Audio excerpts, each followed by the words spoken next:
예, 제가 3주 전에 새벽 큐티를 했는데요. 그때 아직 해가 뜨지 않았는데 그 이른 새벽에 집을 나서면서 하나님을 만나기 전에 남편과 전쟁을 치렀던 그 수많은 밤에 넓은 세상에 나를 반겨줄 곳도 없고 집을 나가도 갈 곳이 없어서 밖을 내다보면서 슬피 울던 때가 생각이 났습니다. 그 밤에 바삐 달리는 차들을 바라보면서 저들은 어디를 저렇게 열심히 달려갈까, 그렇게 슬픈 눈으로 생각을 했었는데, 제가 그 새벽 시간에 하나님의 도움심이 아니었다면 이미 자살해서 한 줌에 제가 되어버렸을 사람인데, 하나님의 사람들이 기다리고 있는 이런 성전에 주님과 동행하면서 달려가고 있다는 생각을 하니까 너무 눈물이 났습니다. 그리고 또 이렇게 수요 예배를 준비하면서 10여 년 전에 처음 대예배 간증을 서기 전날 밤에 두려웠던 마음, 또 혈류증을 앓던 여인을 묵상하면서 깨닫게 됐던 떨림들이 떠올랐습니다. 저는 사람들의 눈과 세상의 평가에 저의 가치를 맡기고 천국과 지옥을 오가던 사람입니다. 부모님과 배우자, 자녀와의 갈등, 배신, 폭력, 외도, 사기, 그런 수많은 고난에서 치열하게 말씀 붙잡고 살아내신 집사님들의 간증을 들으면서 그런 모델로 설 수 없는 저의 자신이 너무나 수치스러워서 참 많이 도망가고 싶었고 숨고 싶었습니다. 예수님의 옷자락을 만지고 혈루의 근원까지 말라 치유함을 받은 여인의 이야기를 듣고 소망을 갖기보다는 사람들 앞에 불러 세우시는 예수님과 많은 사람들 앞에 두려워 떨며 서 있는 여인의 모습에서 저를 오버랩하면서 그 앞에 서 있는 많은 군중들이 죽이라고 소리치면서 돌을 던질 것 같았습니다.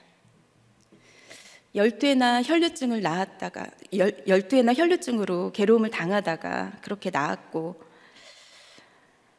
평범하게 사람들 틈에서 이제는 좀 살아갈 자유를 주시면 안 되나, 굳이 그렇게 낳은 뒤에도 혈류증 걸렸던 여인이라는 꼬리표를 달고 살아가게 하셨어야 됐나, 두려워 떨던 저에게 주님이 딸아, 네 믿음이 너를 구원하였으니 평안히 가라, 이 말씀을 통해서 전지전능하신 하나님의 권능으로 병만 낫는 것이 끝이라면 영원히 세상의 종으로 살다 지옥에 갈 제게 아버지와 딸의 관계를 인격적으로 맺으시고 혈류증을 통해 영원한 구원을 얻게 하시려는 최종 목적이 있음을 알게 하셨습니다.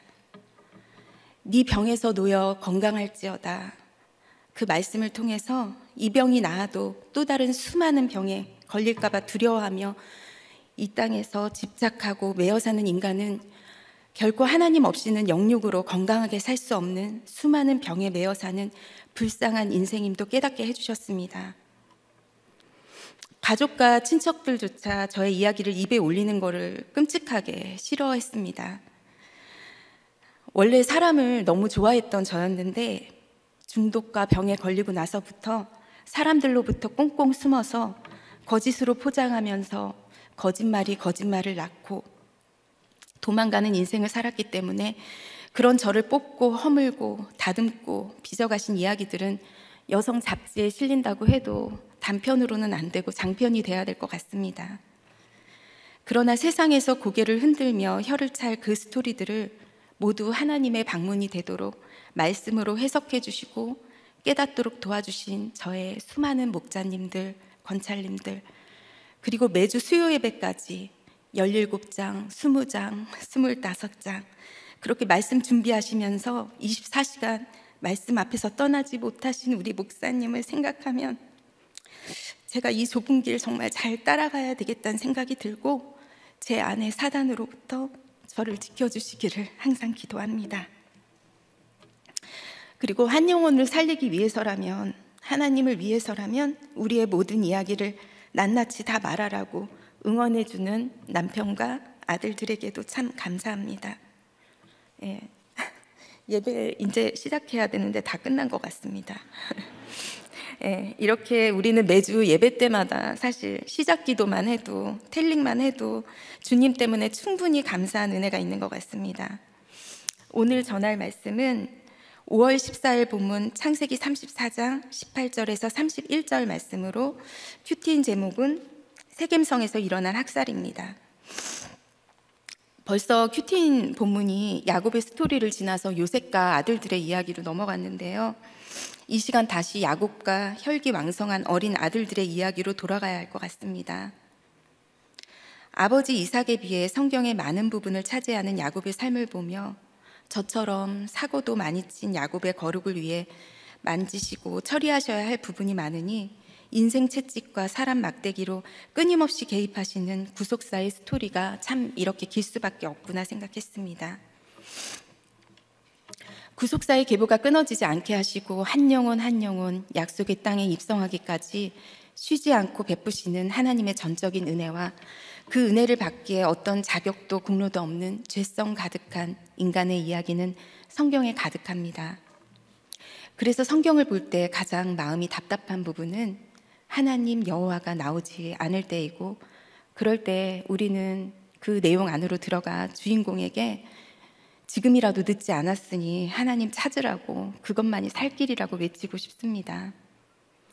그렇게 한 장 전체에 하나님이 등장하지 않는 창세기 34장, 야곱 가문의 수치스러운 흑역사, 시므온과 레위가 주도한 이스라엘 아들들의 세겜성 학살이 오늘 본문입니다.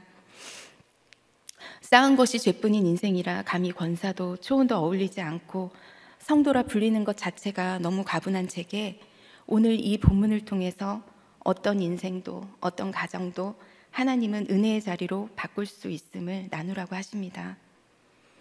가장 가망 없고 멸망당할 이웃뿐이었던 제게 찾아오신 하나님이 방문하지 못하실 땅, 방문하지 않으실 땅은 없습니다. 머물고 싶은 수많은 세겜성을 떠날 수밖에 없도록 개입하신 하나님이 저를 베델로 올라가게 하셨듯 어떤 인생이라도 책임지고 끌어가실 것입니다.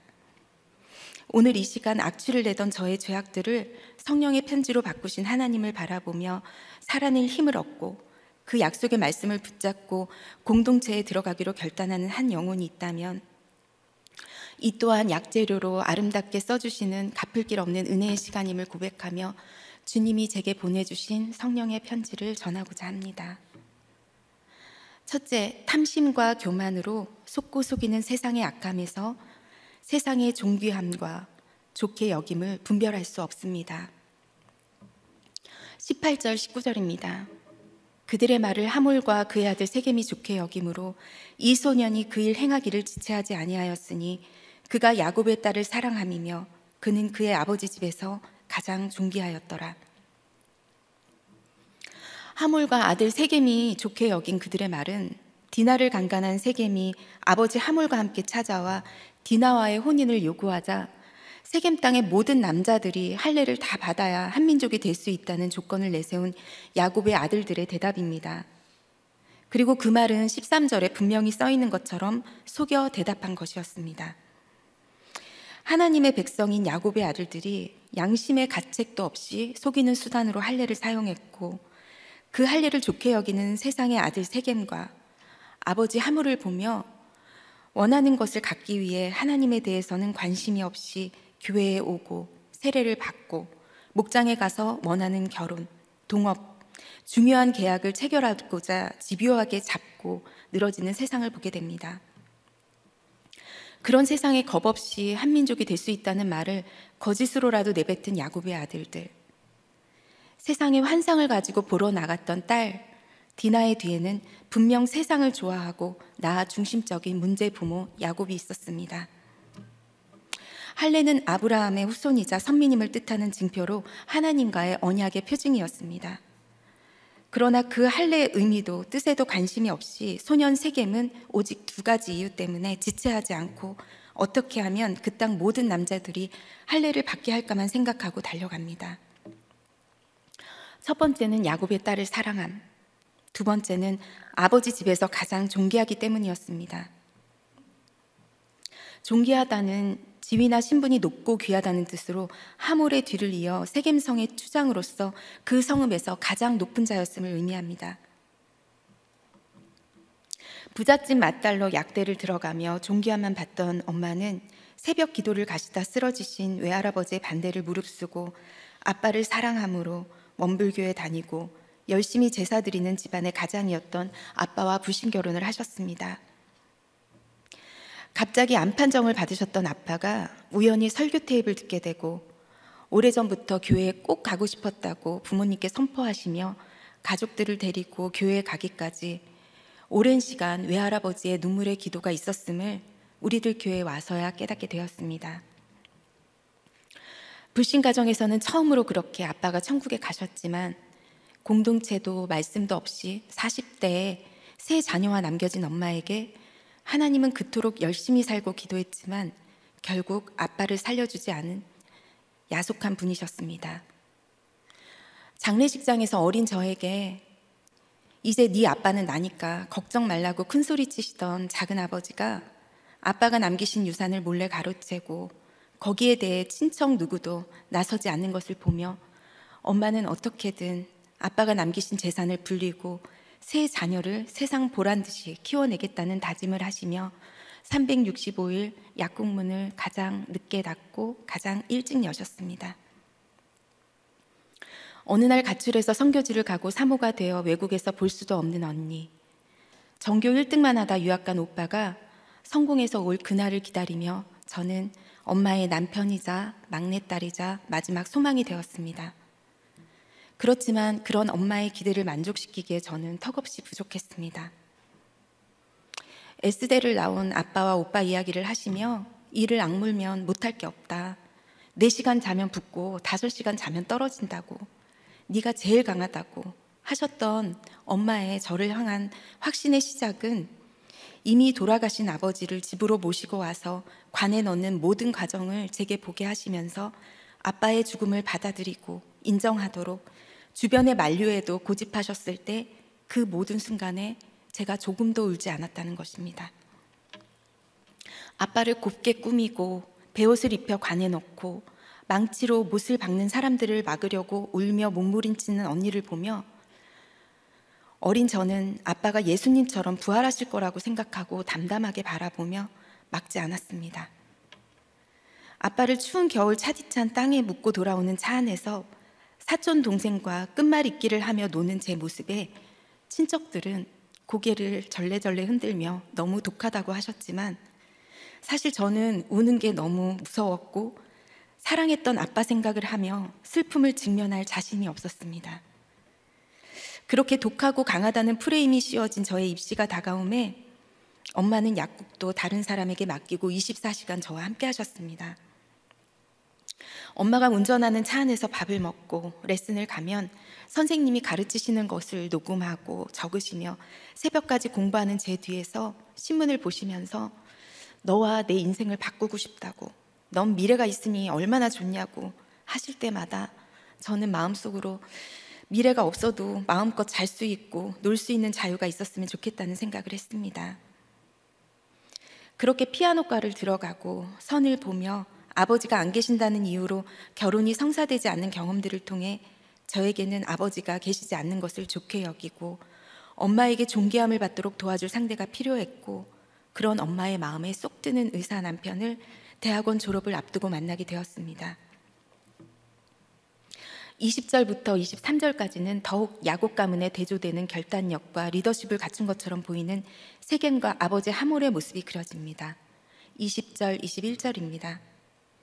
하몰과 그의 아들 세겜이 그들의 성읍문에 이르러 그들의 성읍 사람들에게 말하여 이르되 이 사람들은 우리와 친목하고 이 땅은 넓어 그들을 용납할 만하니 그들이 여기서 거주하며 매매하게 하고 우리가 그들의 딸들을 아내로 데려오고 우리 딸들도 그들에게 주자.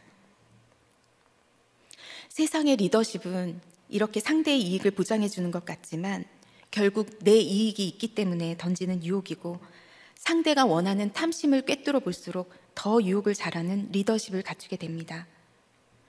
디나를 원하는 마음은 철저히 숨긴 채 상대가 좋아할 말을 먼저 꺼내고 거기에 따르는 위험이나 책임은 나중에 슬쩍 갖다 붙이는 세겜 같은 사람이 나타나면 이미 불붙은 탐심으로 분별력을 잃은 상태가 되어 그 사이에 교묘히 끼어 있는 말들의 중요성을 놓치게 됩니다. 친척들과는 멀어진 채 엄마와 살며 남자 어른이 그리웠던 저에게는 세상과 집안에서 존귀함을 인정받는 세겜 같은 남편과 그런 남편을 적극적으로 밀어주시는 하몰 같은 시아버님이 너무 좋았습니다.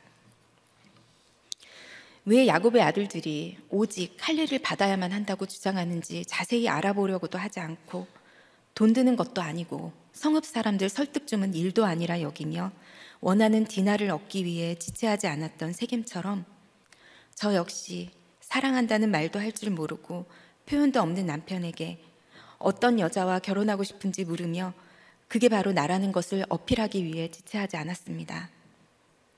그리고 첫만답부터 오직 존경과 순종의 모습으로 교회를 좋아하시는 시어머니께는 돈을 벌기 위해 1, 2, 3부 다른 교회를 돌아다니던 제가 신실한 성가대 반주자로 좋게 여김을 받아 남편과 만난 지 석 달 만에 결혼식장에 들어가게 됐습니다. 22절부터 24절입니다. 그러나 우리 중에 모든 남자가 그들의 할례를 받음같이 할례를 받아야 그 사람들이 우리와 함께 거주하여 한 민족 되기를 허락할 것이라. 그러면 그들의 가축과 재산과 그들의 모든 짐승이 우리 소유가 되지 않겠느냐. 다만 그들의 말대로 하자. 그러면 그들이 우리와 함께 거주하리라. 성문으로 출입하는 모든 자가 하몰과 그의 아들 세겜의 말을 듣고 성문으로 출입하는 그 모든 남자가 할례를 받으니라.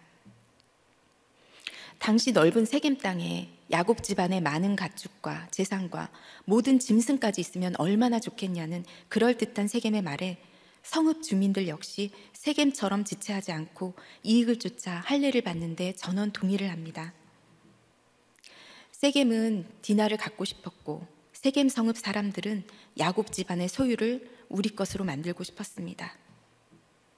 세상에 눈먼 돈은 없고 공짜로 얻어지는 것이 없는데 우리는 다만 그렇게 하면 모두 나의 소유가 될 것이라는 말에 속고 이럴 때 우리라고 표현하니 그 친밀감에 더 속습니다. 다만 남편과 결혼만 하면 그 존귀함을 저도 받는 행복이 시작될 줄 알았지만 좋게 여기는 세상 성공을 보며 쉼없이 달려가는 남편의 눈치를 살피는 것은 하나님도 사명도 없는 저에게는 엄마의 기대에 눌렸던 것보다 훨씬 더 힘이 들었습니다. 다만이라는 말 한마디로 치러야 할 대가가 얼마나 클지 생각을 못했습니다.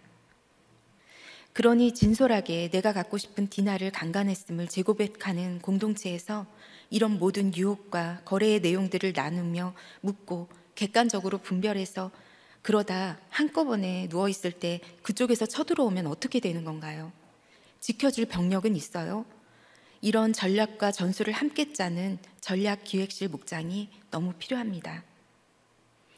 목장이 있었다면 적어도 24절처럼 모든 남자가 할례를 받고 누워있는 결정을 각자의 욕심으로 이렇게 지체 없이 하지는 않았을 것입니다. 지체해야 할 때, 지체하지 말고 즉시 적용해야 할 때를 알려주는 목장이 너무 귀합니다. 적용 질문입니다. 나는 어떤 존귀함을 꿈꿉니까?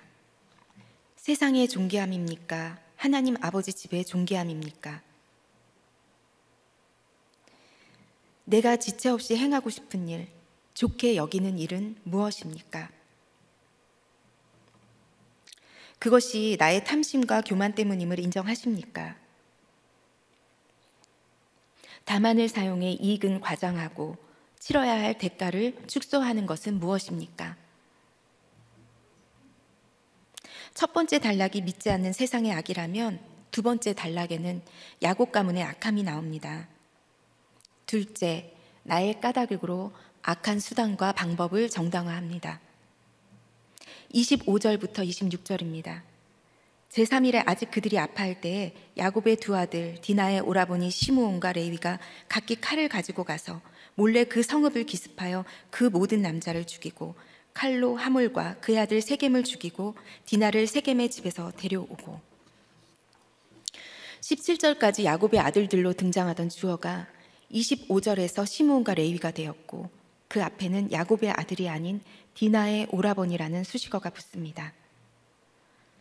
14절에서 야곱의 아들들은 할례 받지 아니한 사람에게 우리 누이를 주는 것이 수치라고 세겜 부자에게 말했지만 사실 누이의 강간 소식을 듣자마자 우리 민족이 수치를 당한 것으로 느끼며 근심하고 심히 노했다고 했으니 야곱의 아들들에게는 언약 가문의 자부심이 대단했고, 그런 만큼 감히 이스라엘의 딸을 강간한 이방인에 대한 응징이 마땅하다는 정의감과 공명심이 하늘을 찔렀을 것입니다.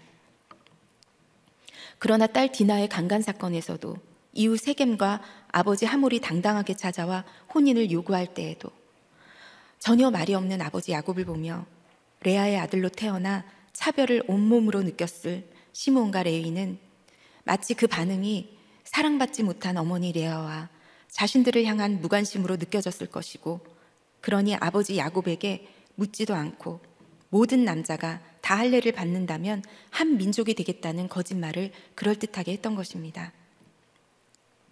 아버지 야곱 입장에서는 아무리 자신이 거부가 되어 아들들과 종들과 많은 소유가 있다고 해도 가나안 땅 세겜 성읍에서 처음 장막을 친 밭을 세겜의 아버지 하몰의 아들들의 손에서 샀으니 그 넓은 땅을 소유한 그들과 가나안 족속, 브리스 족속의 존재 자체에 너무나 눌렸을 것 같습니다. 왜냐하면 야곱은 이 세겜 땅에 평안히 안주하고 싶었기 때문입니다. 그러니 두려운 것도 고민되는 것도 많습니다. 아브라함이 약속하신 이삭을 기다리지 못해 이스마엘을 낳고 나서 오랜 시간 하나님을 찾지 않고 살았듯, 야곱 역시 서원했던 베델로 가지 않고 세겜 땅에서 안주하는 시간이 길어지면 길어질수록 하나님이 아닌 세상이 더 크게 보였습니다. 그리고 에서를 피해 도망가서도 삼촌 라반의 눈치를 보며 보호자 없이 피하고 도망갈 곳을 궁리하며 사는 것이 몸에 배어 진정한 보호자 되시어 나를 지키고 살리신 하나님을 자꾸만 잊습니다. 이렇게 해결되지 않은 상처와 피해의식들이 뒤범벅되어 세겜 땅에서 잘 살아보고 싶은 야곱의 두려움과 그런 아버지의 사랑을 끊임없이 갈구하며 상처 있고 분노하는 아들들의 모습은 하나님 없이도 한마음이 되는 것 같은 세겜과 그 아버지 하몰의 모습과 너무나 비교가 됩니다. 그러나 하나님을 모르는 세겜의 탐심과 그런 세겜을 무조건 존귀하게 여기는 아버지 하몰의 교만함이 세겜 성읍 모든 남자들을 죽음으로 몰고 갔습니다. 그리고 그 뒤에는 절대로 이스라엘의 아들, 딸들이 가나안 족속과 한민족이 되도록 내버려 두지 않으시는 하나님의 보호하심과 만일을 대비하여 몇 사람이라도 남기는 세겜 성읍의 계략이 있었다면 야곱 가문이 멸절되었을 위기 또한 막으시는 개입이 있었습니다. 여기에서라도 시므온과 레위의 복수혈전이 멈추었더라면 좋았을 텐데 이제 주어가 야곱의 여러 아들들로 더 확대되며 범죄함과 죄악도 더 확장됩니다. 27절에서 29절입니다. 야곱의 여러 아들이 그 시체 있는 성읍으로 가서 노력하였으니 이는 그들이 그들의 누이를 더럽힌 까닭이라. 그들이 양과 소와 나귀와 그 성읍에 있는 것과 들에 있는 것과 그들의 모든 재물을 빼앗으며 그들의 자녀와 그들의 아내들을 사로잡고 집 속의 물건을 다 노략한지라. 시체에 있는 재물까지 빼앗으며 자녀와 아내들까지 사로잡고 모두 노략하는 일에 야곱의 아들들이 하나 되어 움직였지만 그 주동은 모두를 살인한 시므온과 레위였고 그 죄에 대해 하나님은 훗날 아버지 야곱을 통해 저주를 받게 하심으로 하나님의 공동체를 복수로 이끈 죄에 대해 책임을 물으십니다. 시므온과 레위는 아버지 사랑과 보호를 받지 못하는 디나를 무사히 데려오는 책임이 자신들에게 있다는 사명감과 27절 그들의 누이를 더럽힌 까닭이라는 복수와 응징의 명분이 가득하여 어떤 사건도 우연은 없으며 하나님의 뜻이 있음을 생각할 수 없었습니다. 여호와 앞에 그 문제를 가지고 가서 무릎을 꿇어야 하나님의 섭리를 깨달을 수 있고 그럴 때 하나님의 자리에서 내려와 혈기와 분노를 잠재울 수 있습니다. 나의 명분이 아무리 정의로워 보이고 옳다 확신해도 악을 악으로 갚는 죄성은 더 큰 악을 불러오며 끝없는 복수국으로 나뿐 아니라 우리도 그들도 하나님과 끊어져 모두 죽게 만듭니다. 어떤 억울한 까닭도 수단과 방법을 가리지 않는 과정으로 이어지면 결론은 사망입니다. 몰래 기습하고 각기 칼을 가지고 가서 빼앗으며 모두 노력하고 죽이는 명사, 동사, 부사들은 성도에게 너무나 어울리지 않는 단어들입니다. 아빠가 돌아가시자 친척들과 왕래는 점점 끊어지고 억울함과 연민에 쌓인 엄마와 단둘이 살면서 엄마의 계획표를 따라가고 높지 않은 성적으로 비난을 들을 때 순종하고 공부하기보다는 제 성질을 참지 못해 저 스스로를 상처내는 것으로 분노를 풀기 시작했습니다. 힘들어 보이고 아파 보인다는 말을 들어야 쉴 자격이 있고 사람들에게 인정과 사랑도 받을 수 있다는 착각에 오래 빠져 있었음을 나중에 정신과 상담을 받으며 알게 되었습니다. 그런 제가 결혼을 위해 남편에게 가장 밝은 모습으로 기쁘게 웃었으니 남편은 제가 우울증을 넘어 거식증이라는 것을 전혀 눈치채지 못했고 똑똑한 남편과 눈치가 빠르신 시부모님께 들킬까 봐 저는 항상 불안하고 두려웠습니다. 내 눈에 넣어도 아프지 않은 아들, 속 썩인 적 한 번도 없었던 아들, 의사고시 전국 1등을 한 것도 말해주지 않아 다른 사람을 통해 듣게 한 겸손함까지 갖춘 아들로 시부모님의 기쁨 자체였던 아들인데 그런 아들보다 훌륭한 며느리라는 불가능한 인정을 받고 싶었고 원래 결혼에 대한 기대보다 자신의 일이 중요했던 남편에게 이 결혼이 내 인생 최고의 선택이었다는 말을 듣고 싶어서 몸부림을 쳤으니 지금 생각해도 정말 아픈 여자였습니다. 신혼 초 대학원 마지막 리사이틀에 개업할 병원 전단지를 접느라 끝날 때에야 도착한 남편을 보며 병원 전단지만도 못하구나 스스로 상처받고 남편이 집중해서 바라보는 병원 성공에 큰 역할을 하면 그 집중이 나에게 올 수 있다는 더 큰 착각을 했습니다. 성공했다는 선배들 병원으로 남편과 함께 배우러 갈 때마다 그 옆에 가장 큰 힘이 된다는 아내나 친척이 수간호사처럼 병원 대기실과 진료실을 책임지는 것을 보며 드디어 내가 할 일을 찾았구나 싶었지만 남편에게 신뢰를 받는 것은 쉬운 일이 아니었습니다.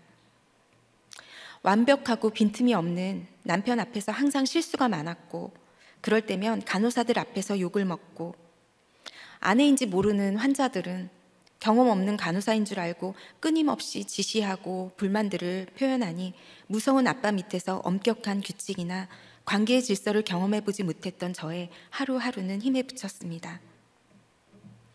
매일 야간 진료를 8시까지 하고 인천에서 서울집에 도착하면 10시가 다 되어 저녁 먹는 남편이 잠들기를 기다리다 이제 나만의 시간이구나 혼자 술을 마시며 힘들었던 오늘 하루를 스스로 칭찬하고 술에 취해 또 새벽까지 집안일을 하며 버텼습니다.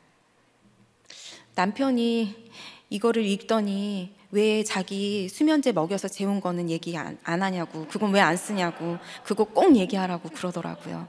네, 제가 홍삼은 쓰니까 수면제가 써서 다른 거에 타면 제가 들킬까 봐 쓴 홍삼에다가 수면제를 잘 갈아서 넣어가지고 남편을 푹 재우고 마음껏 술을 마셨습니다. 누이를 더럽힌 까닭이 시므온과 레위의 피해의식에 불을 붙여 야곱의 아들들의 복수의 명분이 된 것처럼 인정을 받아야 존재 가치가 있다는 상처로 굳어진 명분이 무조건적인 사랑을 경험해보지 못한 제게는 스스로를 찌르고 학대하는 과정으로 되어 술이 결국은 마취제가 되어서 하루 종일 일하면서 몸무게는 점점 급속도로 빠져갔습니다.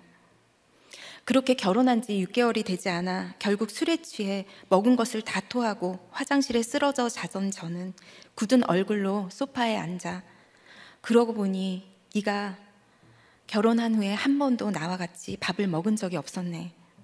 한숨 쉬며 병에 걸린 게 도대체 언제부터였냐고 최악이라는 표정을 짓는 남편을 본 순간 아, 이제 이 결혼은 끝이 났구나 절망했습니다.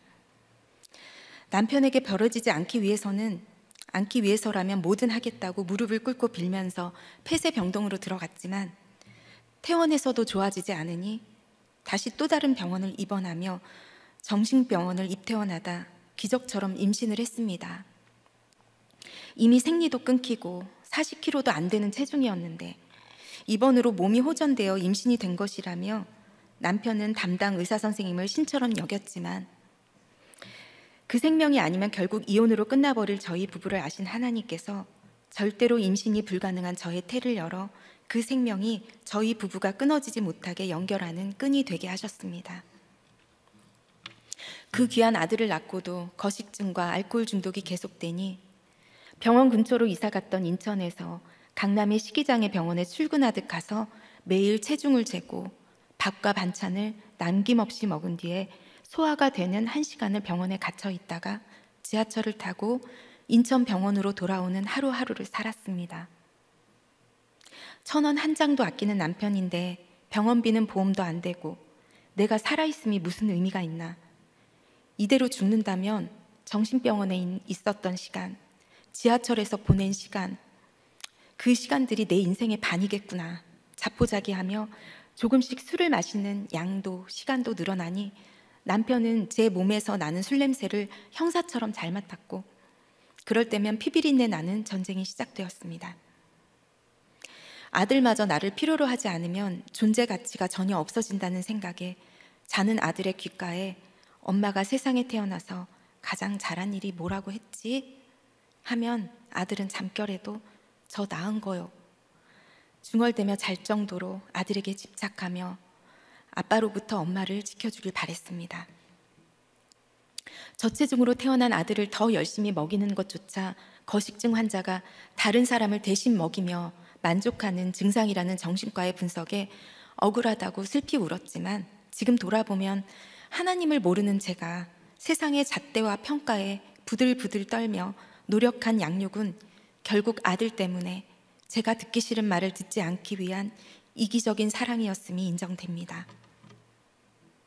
병원 환자와 간호사들에게 혹시라도 거식증과 알코올 중독이라는 것을 들킬까 두려워 떨며 간호사들마저 나를 필요로 하지 않으면 남편에게 더 쓸모가 없을 것 같아 간호사들 대신 화장실 청소를 하고 까다롭고 신경질적인 환자를 도맡으며 간호조무사 자격증도 땄습니다.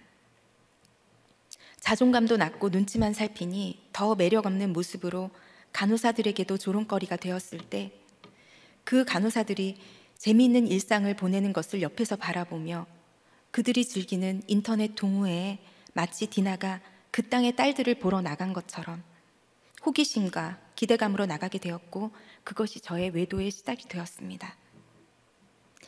친정에서도 남편에게도 쓸모없는 골칫덩어리가 돼버린 제가 세상 사람들의 관심을 받으며 밥도 먹고 밝아지니 남편은 네가 너무 병원과 집에만 있어서 아팠다고 나가서 스트레스 풀고 더 건강해지라고 했습니다.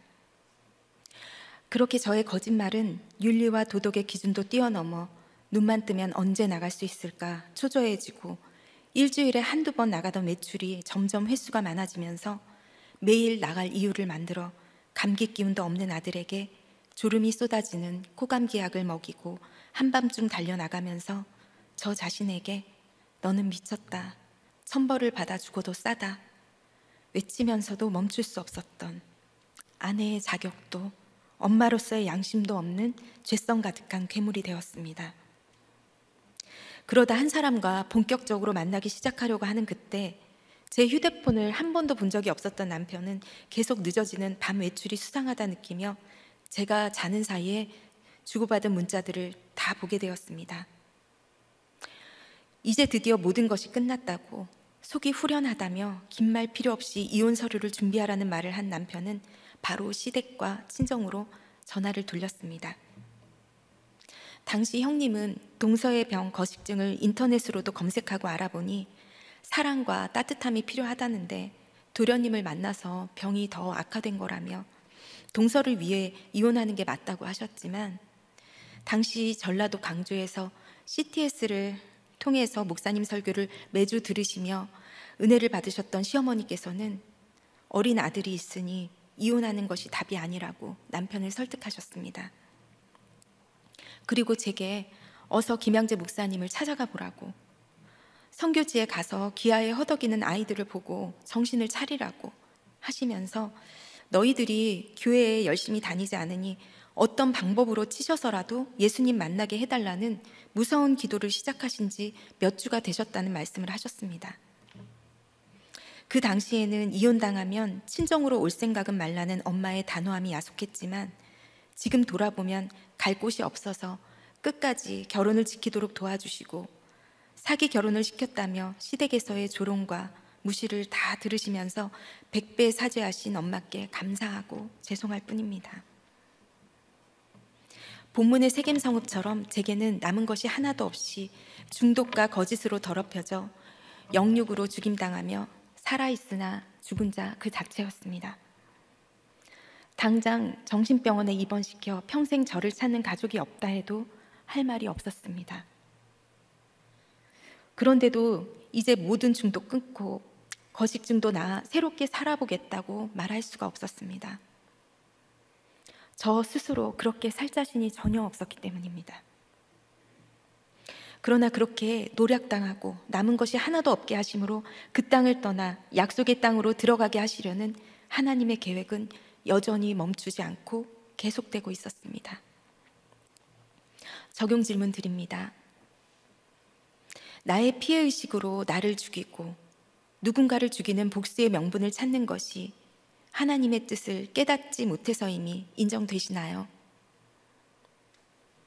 모든 수단과 방법을 가리지 않고 노력을 하고 노력을 당해 남은 것이 하나도 없는 것 같은 이때에도 하나님의 계획이 계속되고 있음을 믿으십니까? 셋째, 멸망할 수밖에 없는 악취를 내는 그곳에 회개하는 한 사람이 없음에도 하나님이 먼저 찾아오십니다. 30절 31절입니다. 야곱이 시므온과 레위에게 이르되 너희가 내게 화를 끼쳐 나로 하여금 이 땅의 주민 곧 가나안 족속과 브리스 족속에게 악취를 내게 하였도다. 나는 수가 적은즉 그들이 모여 나를 치고 나를 죽이리니 그러면 나와 내 집이 멸망하리라.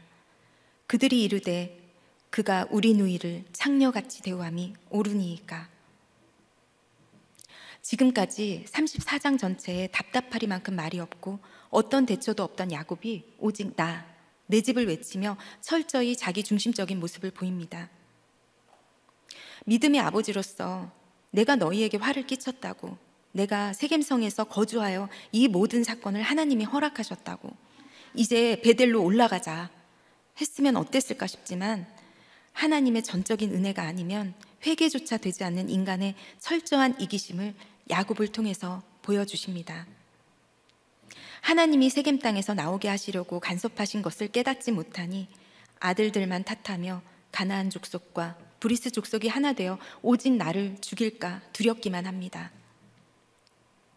30절을 통해 이렇게 완전히 죽을 것 같은 위기가 아니면 절대로 그 땅을 떠나지 않았을 질긴 야곱 같은 저의 세상 소망, 세상 사랑을 봅니다.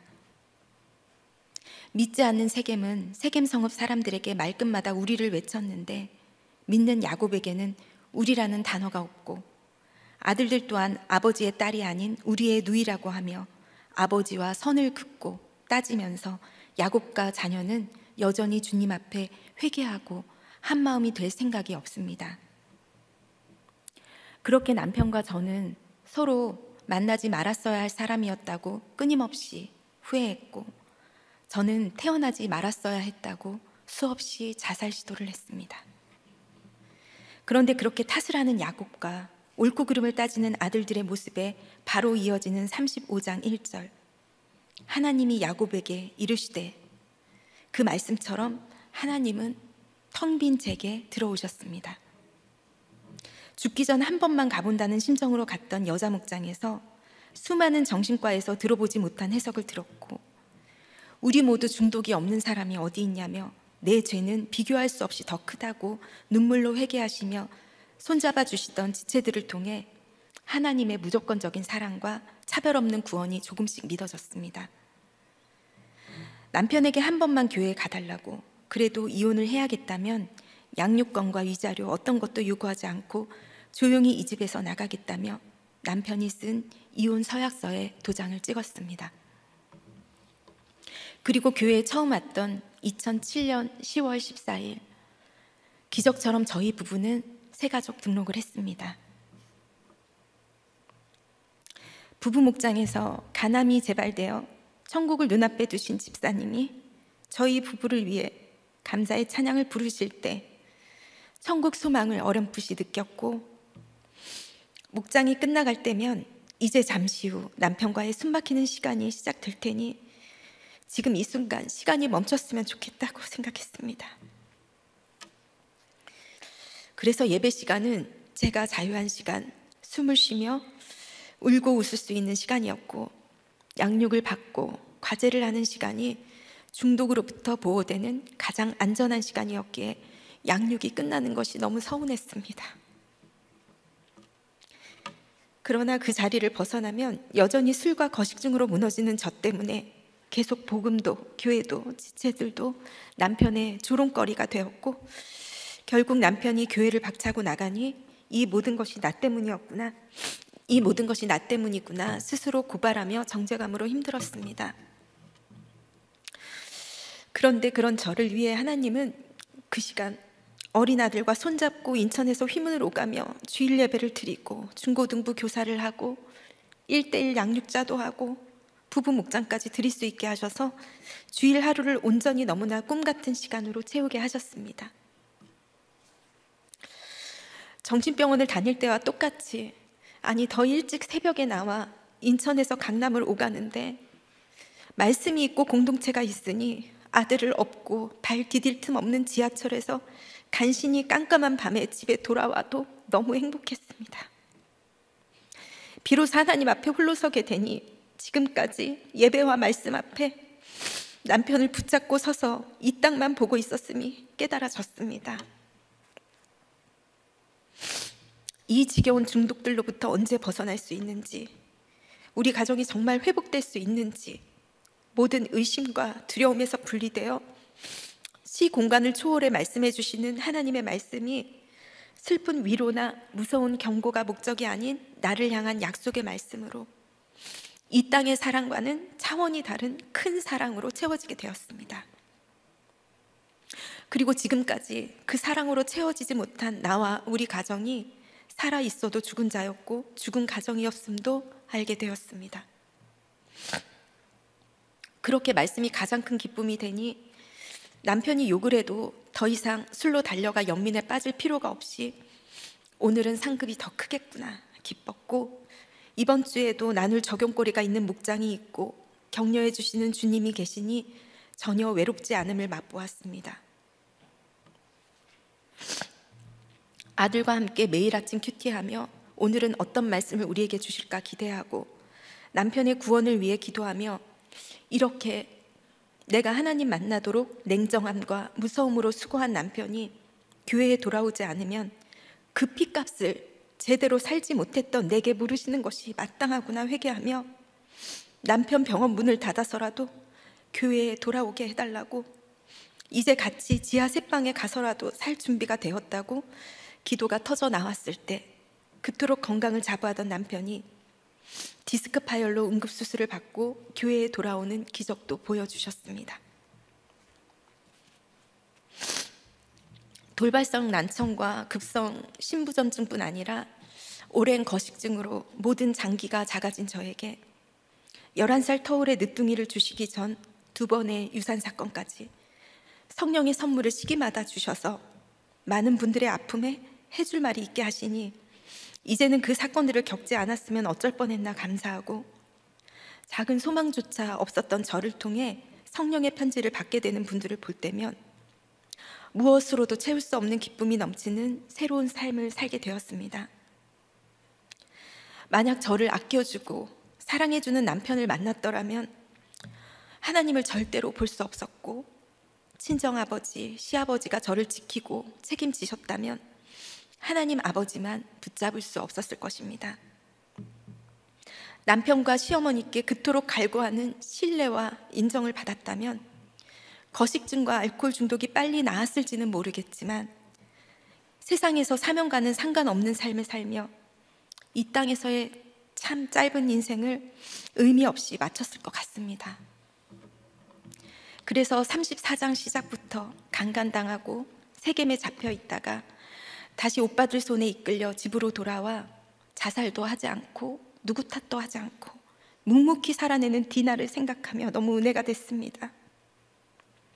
결국 디나를 사용하셔서 야곱 가문을 세겜 땅에서 나가게 하셨으니 디나는 그 수치를 약재로 삼아 세상에 호기심과 환상을 가지는 많은 딸들에게, 또 복수를 정당화하며 옳고 그름을 따지는 아들들에게 천국 가는 그날까지 간증하며 가지는 않았을까 생각을 하니, 그 어떤 삶도 하나님께서 구원을 위해 사용하시는 인생은 그 삶 자체로 충분히 의미 있고 귀한 사명이라는 생각을 하게 됩니다.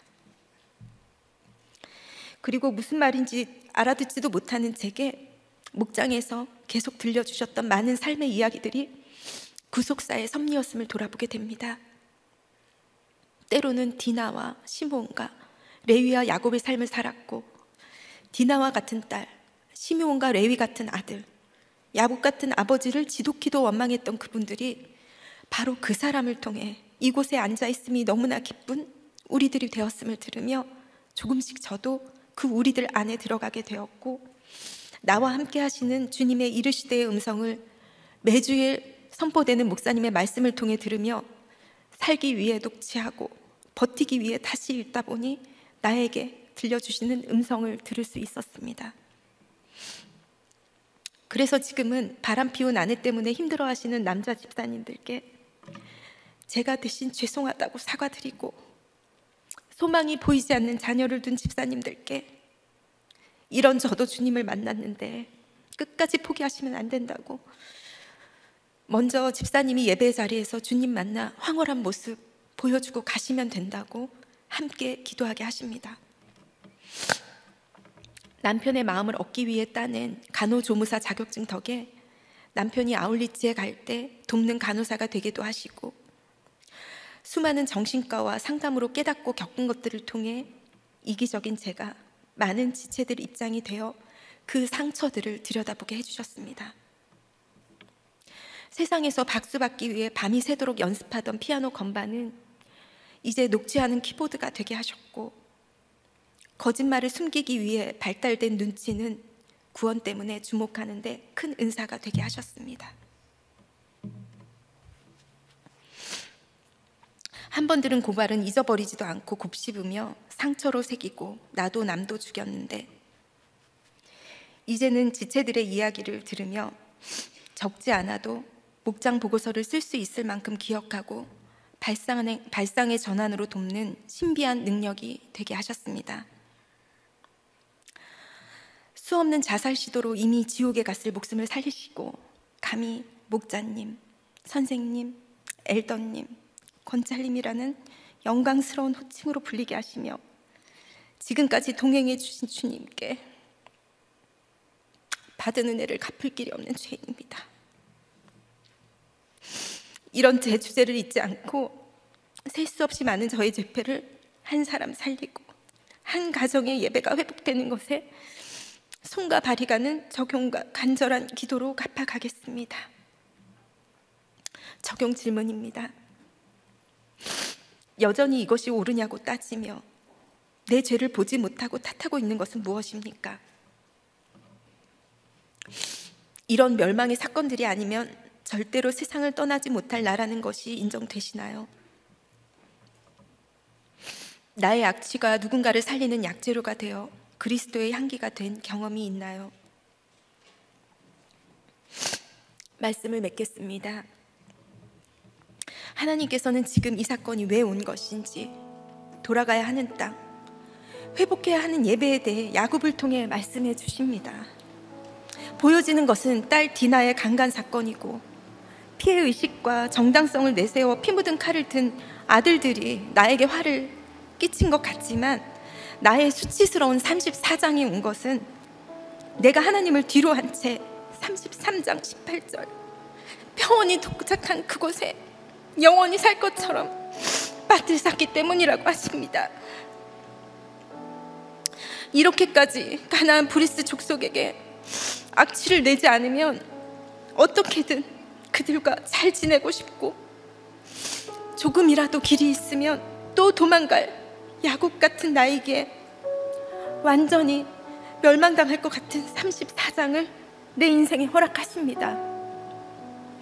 우리에게 우연히 온 사건은 없습니다.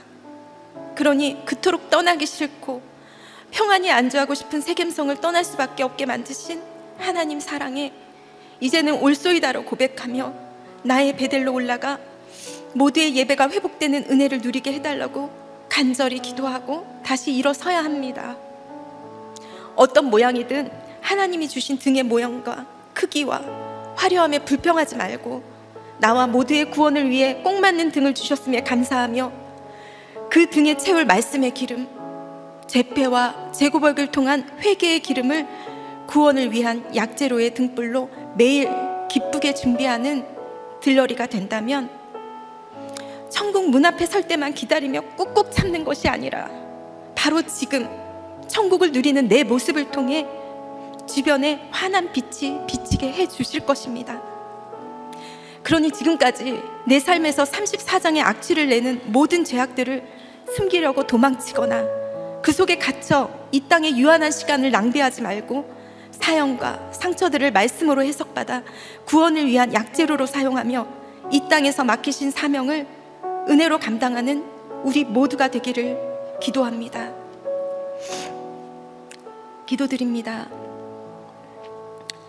하나님 아버지, 절대로 이 자리에 설 수 없는 저를 건지시고 살리시며 여기까지 오게 하신 갚을 길 없는 은혜, 감사밖에는 할 말이 없는 인생입니다. 악취만 나는 죄악들을 은혜의 약재료로 바꾸시며 살아온 어떤 날도 버려지는 것이 없게 하시는 하나님의 놀라운 계획과 섭리 앞에 이 시간을 통해 다시 돌아보며 하나님이 없는 저의 실상과 주제가 어떤지 깨닫게 해주시니 감사합니다. 제 실상이 형편없는 만큼 주의 은혜가 이토록 크고 놀라움을 전하는 역할로 사용해 주시니 감사합니다. 가장 소망 없고 가망 없었던 제게 귀한 말씀의 공동체를 통해 성령의 편지를 보내주셨으니 이제 그 편지를 저처럼 더럽혀지고 피비린내 나는 전쟁으로 고발이 난무하는 곳곳에 보내실 때마다 여호와의 언약이 더해진 아름답고 존귀한 편지로 전해지도록 성령의 기름을 부어 주시옵소서. 이 시간 구속사를 이어갈 우리 다음 세대를 위하여 또한 기도합니다. 악과 음란이 세상에 가득한 것 같아도 그 가운데 하나님의 언약 백성을 반드시 지키신다는 것을 믿으며 베델로 올라가 구속사의 계보를 이루어가는 청년부가 되어 세상과 타협하지 않고 신결혼과 취업과 직장의 모든 문제에서 이 땅에 울림이 되어 나아가게 하여 주시옵소서. 학생의 때에 인격적인 주님을 만나는 청소년부 취학부가 되며 여호와 앞에 건강하게 자라는 미취학부가 되게 하옵소서. 세상은 알 수 없는 기쁨을 온몸으로 전하는 사랑부가 되게 하시며 한 말씀으로 믿고 살고 나누는 우리들의 간증이 전 세계에 전해져 말씀으로 살아가는 팔복의 가치관이 곳곳에 세워지게 하여 주시옵소서. 함께하는 베들교회에 더욱 큰 성령의 은혜가 부어짐으로 우리가 하나 되어 하나님의 뜻을 이루는 데 부족함이 없게 하시며 영문판 큐티인이 은혜로 발간된 이때 성령의 준비로 예비하신 중선협 22차 터키 집회의 모든 시간에 성령의 기름을 부어주시어 큐티 사역의 물줄기가 힘차게 퍼져나갈 수 있도록 담임 목사님의 영육을 강건케 하시며 큐티인을 알아보는 그 한 사람을 계속 보내주시옵소서. 한 마음으로 애쓰시는 사역자님들과 함께 하시는 모든 손길 위에 은혜를 더하여 주시옵소서. 선교사님들의 건강과 가정을 지켜주시며 모든 필요를 채워주시어 복음의 씨가 풍성히 자라 열매 맺으며 흥황케 되는 은혜를 허락해 주시옵소서. 전쟁과 분쟁으로 피 흘리는 이 땅을 불쌍히 여겨주시어 하나님의 법이 모든 법 위에 있도록 간교하게 침투하는 수많은 악법을 막아주시며 태아생명보호법이 반드시 제정되어 한 영혼이 지켜지게 하옵소서. 나라의 백년뒤를 걱정하며 하나님을 경외하고 나라를 사랑하는 지도자들을 세워주시옵소서. 그 지도자들을 알아보며 질서를 따르는 하나님의 백성이 되게 하시길 간절히 기도하며 이 모든 말씀 우리 주 예수 그리스도의 이름으로 간절히 기도드리옵나이다. 아멘. 조은님 간증처럼 악취나는 우리의 모든 죄악이 오늘 말씀으로 새롭게 되어서 구원의 은혜의 약재료가 되는 모든 삶이 되면 좋겠습니다. 이 시간 함께 기도하실 때 오늘 하나님이 등장하지 않는 34장 야곱 가정의 흑역사인 사건을 우리가 보았습니다.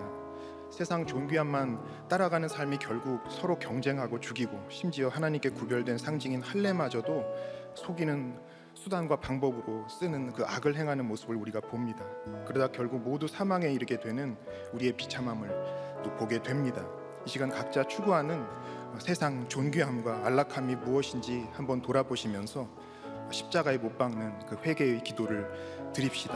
얻고 싶은 것 얻으면 자신이 하나님 된 것처럼 자만하고 또 얻지 못하면 원망과 시기에 사로잡혀서 남을 탓하는 인생을 살고 있지는 않습니까? 우리 인생은 정말 주님을 떠나서는 흑역사일 뿐입니다. 김영진 권사님 삶도 주님 만나기 전에는 죽을 이유, 이혼할 이유가 넘쳤지만 그 흑역사의 사건을 통해서 예수님 만나니까 이제 많은 영혼 살리시는, 사명 감당하시는 그런 은혜의 약재료가 되었다, 이렇게 고백해 주셨습니다. 우리도 이 시간 내 삶을 늘 흑역사처럼 여기게 만드는 나의 탐심과 또 세상 존귀함을 추구하는 나의 이 가치관을 버리게 해주시기를 함께 기도하시겠습니다. 이제 세상 존귀함이 아니라 하나님 나라의 집, 하나님 아버지의 집에 그 존귀함을 따라가기를 결단하면서 주님 함께하여 주시옵소서. 우리의 영혼에 지금 은혜를 부어 주시옵소서. 돌이킬 수 있도록 도와주시옵소서. 이 시간 함께 기도하시겠습니다. 우리가 사로잡혀 있는 옳고 그름의 가치관, 또 나만 옳다고 여기는 교만함, 거기에 사로잡혀 있기 때문에 우리가 가족과 이웃을 늘 심판하고 정죄하면서 미워하는 죄악을 쌓고 있습니다. 이 시간 모든 그러한 죄악을 회개합시다. 옳고 그름으로는 사람을 살릴 수 없습니다. 조원님께서 죽기 전 한 번만 가보자는 심정으로 참석했던 그 목장이 초호님 살린 이유는 정죄가 아니라 거기에 계신 지체들의 고백이었습니다. 우리 모두 중독이 없는 사람이 어디 있냐며 내 죄가 더 크다고 그렇게 고백하는, 그 죄를 고백하는 가운데 죄 가운데 죽으려 했던 그 한 영혼을 살렸습니다. 가정과 일터에서, 또 학교에서, 또 교회에서 틈만 나면 내 뜻을 주장하려고, 내 옳음을 주장하려고, 너는 틀렸다고 외치는 이 습관적인 죄악을 좀 버리게 해주시기를, 누르면 자동으로 나오는 나의 판단과 정죄를 좀 줄이게 해주시기를 이 시간 함께 기도하십시다. 힘든 가족과 동료가 이해가 안 간다고 불평하지 말고 이제는 내 죄가 그의 죄보다 더 크다라고 고백하면서 그들을 주께로 인도하는 사명의 인생이 되게 해주시기를 이 시간 함께 주여 한번 외치시고 기도하시겠습니다. 교회를 위해서 함께 기도하겠습니다. 지구 반대편에서 중동 선교사님들을 섬기고 계신 우리 목사님 위해서 기도해 주시고요, 교회를 섬기는 모든 지체들을 위해서, 특별히 주일학교 선생님들, 또 목장의 목자님들을 위해서 함께 기도하면 좋겠습니다. 우리 가운데 연약한 지체들도 많이 있습니다. 몸과 마음이 아픈 지체들, 또 중독에 사로잡혀 있는 지체들 살려주시기를 기도해 주시고, 또 우리 주일학교 어린 학생들을 위해서 함께 기도합시다. 또 진행 중인 모든 양육과 또 준비 중에 있는 여름 사역 위해서 함께 기도해 주시고, 6월 19일 창립 기념 전도 축제에 초대될 그 영혼, 그 한 영혼을 위해서 이 시간 기도합시다. 오늘 또 선거를 치렀는데 하나님을 두려워하고 나라를 사랑하는 지도자들이 세워지게 해주시기를 기도해 주시고, 또 창조 질서와 생명의 가치를 귀하게 여기는 그러한 가치관이, 올바른 가치관이, 복음적인 가치관이 세워지고 또 그것을 잘 실행할 수 있는 법이 제정되기를 함께 기도합시다. 이 시간 나라와 교회를 위해서 함께 주여 한번 부르시고 기도하시겠습니다. 하나님 아버지, 오늘 초호님을 통해서 우리 인생의 소망이 오직 주님께만 있음을 다시 한번 깨닫게 하시니 감사합니다. 정말 세상에 많은 존귀함들이 있지만 또 그것을 다 가진다 해도 주님 없으면 저희에게 남는 것은 죽음뿐입니다. 저도 목사로 부르심을 받았지만 성공과 명예의 세상 존귀함을 따라갔기에 감사보다 불평이 많고 회개보다 남 탓을 더 많이 했습니다. 여러 지체들이 수고했기 때문에 이제는 제가 문제라는 것을 비로소 조금 깨달았습니다. 이제 덤으로 살게 해주신 은혜를 잊지 않고 어떤 일이든 주님께서 맡기신 이 구원의 사명을 잘 감당할 수 있도록 도와주시옵소서. 오늘 함께 예배드린 모든 성도님들 한 분 한 분 주님의 강한 손으로 만져주시고 말씀으로 신방하여 주셔서 흑암 같은 삶에서 또 이 죽음에서 돌이켜서 빛과 생명으로 나오게 하여 주시옵소서. 몸과 마음이 불편한 분들을 치료하여 주시고 위로하여 주시며 각자가 기도하는 우리 모든 제목들을 주님 뜻대로 이루어 주시옵소서. 먼 곳에서 선교사님 말씀으로 또 섬기고 계신 우리 목사님 강건하게 붙들어 주시옵소서. 바쁜 또 계속 이어지는 힘든 일정입니다. 모든 일정 안전하게 마치고 돌아오실 수 있도록 지켜 주시옵소서. 동역하는 모든 지체들에게 큰 은혜를 주시며 특별히 주일학교 교사로 섬기시는 선생님들과 또 모든 목자님들에게 복을 내려 주시옵소서. 양육에 은혜 주시고 또 여름 사역 준비하는 지체들을 주님께서 돌보아 주시옵소서. 주님, 이 나라 불쌍히 여겨 주시옵소서. 주님 마음에 맞는 지도자들이 세워지게 해주시고 또 생명을 귀하게 여기고 창조 질서를 높이는 그러한 가치관과 법이 세워지도록 주님께서 인도하여 주시옵소서. 선교사님들 지켜주시며 우크라이나 전쟁이 그치게 하여 주시고 악한 정권 아래서 고통당하는 북한 지하교회 성도들과 함께하여 주시옵소서. 이 땅에 고통당하는 모든 사람들 위해 주님, 그 고통이 죽음으로 끝나는 것이 아니라 예수님 만나는, 주님의 말씀을 듣는, 그래서 세상의 존귀함을 버리고 이제 아버지 하나님의 집에 그 참된 존귀함을 따르기로 돌이키는 그런 구원의 사건들이 다 될 수 있도록 주님 은혜를 내려 주시옵소서.